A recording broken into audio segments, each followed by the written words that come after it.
سوال یہ ہے کہ ہم سب حضرت محمد صلی اللہ علیہ وآلہ وسلم کی امت ہیں، جس سے یہ بات واضح ہے کہ سب نبی صلی اللہ علیہ وسلم کے بتائے طریقہ کار ہی پر نماز پڑھتے تھے، مگر آج ہم بس مسلک یا فرقے کو دیکھیں تو ہر ایک کا اپنا طریقہ ہے۔ یہ خرابی پیدا کب ہوئی؟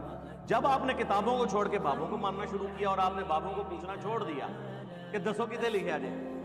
میرے بارے میں کہتے ہیں نا کہ جی یہ لوگوں کو علماء سے متنفر کروا رہا ہے۔ علماء سے متنفر نہیں کروا رہا، علماء اپنے آپ سے متنفر کروا رہے ہیں۔ ہم تو کہتے ہیں علماء سے جا کے پوچھیں یہ کہاں لکھا ہوا ہے، وہ جب علماء سے جا کے پوچھتے ہیں نا تو علماء کو تو جواب نہیں آتا، تو وہ کہتے ہیں یہ دیکھو یار علماء کی عزت نہیں کی جاتی۔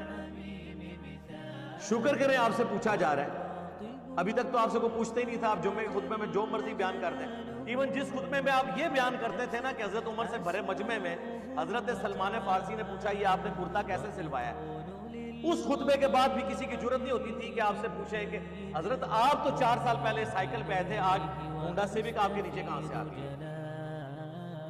جائیں اسلام آباد میں دیکھ لیں، آپ درجنوں آپ کو علماء ملیں گے جو آج سے 10 سال پہلے ان کے پاس سائیکل تھی۔ آج آپ ان کا تکبر اور کر و فر دیکھیں، میں کہتا ہوں کہ پولیٹیشنز اور ریاستی اداروں کے لوگ، ان کی تو عزت ہی کوئی نہیں ہے۔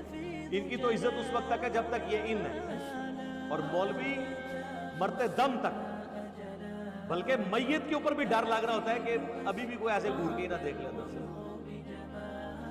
آپ دیکھتے ہیں کہ تھوڑے تھوڑے سینئر ہوتے ہیں تو کس طرح غصے میں رہتے ہیں ہر وقت۔ جو مولوی آپ کو غصے میں نظر آئے تو آپ سمجھ لیں غصے میں اس لیے ہے کہ کوئی اس کو پوچھ نہ لے۔ جب آپ غصے میں ہوں گے تو کس طرح کو پوچھے گا آپ سے، اور باقی تو نزدیک ہی نہیں لگے۔